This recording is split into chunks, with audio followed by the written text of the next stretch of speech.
આ ભરતીમાં સેલેરી અને સિલેક્શન પ્રોસેસ વિશે એક મહત્વની માહિતી છે, એટલે વિડિયો સ્કીપ ન કરશો।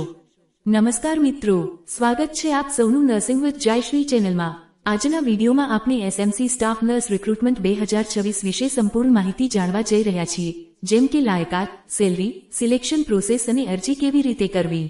ઘણા વિદ્યાર્થીઓને આ ભરતી વિશે કેટલાક પ્રશ્નો હતા, તેથી સુરત મહાનગરપાલિકાએ ડિટેલ એડવર્ટાઇઝમેન્ટની પીડીએફ જાહેર કરી છે, જેમાં ભરતી સંબંધિત તમામ મહત્વપૂર્ણ સૂચનાઓ આપવામાં આવી છે।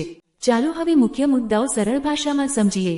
સૌપ્રથમ, પ્રતીક્ષા યાદી વેઇટિંગ લિસ્ટ તૈયાર કરવા માટેના માપદંડો સુરત મહાનગરપાલિકાની અપોઇન્ટમેન્ટ ઓથોરિટી નક્કી કરશે।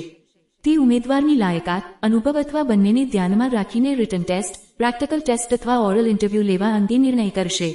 આ અંગેની માહિતી કાની અધિકૃત વેબસાઇટ પર કોલ લેટર દ્વારા જાહેર કરવામાં આવશે અને ઉમેદવારોને તેમના મોબાઈલ નંબર પર એસએમએસ દ્વારા પણ જાણ કરવામાં આવશે। બીજો મહત્વપૂર્ણ મુદ્દો એ છે કે કોઈપણ કારણસર સુરત મહાનગરપાલિકા આ ભરતીને રદ કરવા અથવા તેમાં ફેરફાર કરવાની સંપૂર્ણ સત્તા રાખે છે અને તેના માટે અલગથી કારણ આપવું જરૂરી નથી।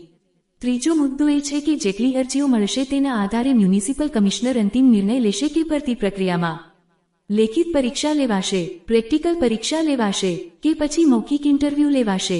તે પછી જો કોઈ ઉમેદવારને written test, practical test, interview અથવા ડોક્યુમેન્ટ વેરિફિકેશન માટે બોલાવવામાં આવે તો તેમને એસએમસી દ્વારા જણાવવામાં આવેલી જગ્યાએ પોતાના ખર્ચે હાજર થવું પડશે।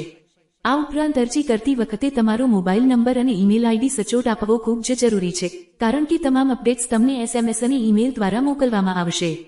હવે અનામત કેટેગરી અંગેની વાત કરીએ। એસસી, એસટી, એસઈબીસી અને ઈડબ્લ્યુએસ કેટેગરી માટેની અનામત જગ્યાઓ ફક્ત ગુજરાત રાજ્યના ઉમેદવારો માટે જ માન્ય રહેશે। અનામત કેટેગરીના ઉમેદવારો જનરલ કેટેગરી માટે પણ અરજી કરી શકે છે, પરંતુ તેમની પસંદગી માટેના ધોરણો જનરલ કેટેગરી મુજબ જ રહેશે। મહિલા ઉમેદવારો માટે 33% અનામત આપવામાં આવ્યું છે, પરંતુ તેનો અર્થ એ નથી કે બાકીની જગ્યાઓ ફક્ત પુરુષો માટે જ હશે। જો મહિલા ઉમેદવારો પૂરતા ન હોય તો તે જગ્યાઓમાં તે કેટેગરીના પુરુષ ઉમેદવારોને પણ તક મળી શકે છે। હવે શૈક્ષણિક લાયકાત વિશે વાત કરીએ। ઉમેદવાર પાસે બીએસસી નર્સિંગ અથવા GNM general nursing and midwifery માન્ય યુનિવર્સિટીમાંથી કરેલું હોવું જોઈએ। સાથે સાથે કમ્પ્યુટરનું બેઝિક નોલેજ પણ જરૂરી છે। જો સેલરીની વાત કરીએ તો પ્રથમ 3 વર્ષ માટે ફિક્સ પગાર 17,500 રૂપિયા રહેશે અને ગ્રેડ પે 4,200 રૂપિયા મુજબ રહેશે। અરજી કેવી રીતે કરવી તેની સ્ટેપ બાય સ્ટેપ પ્રક્રિયા પણ માં આપવામાં આવી છે, જેને તમે ધ્યાનથી વાંચી શકો છો।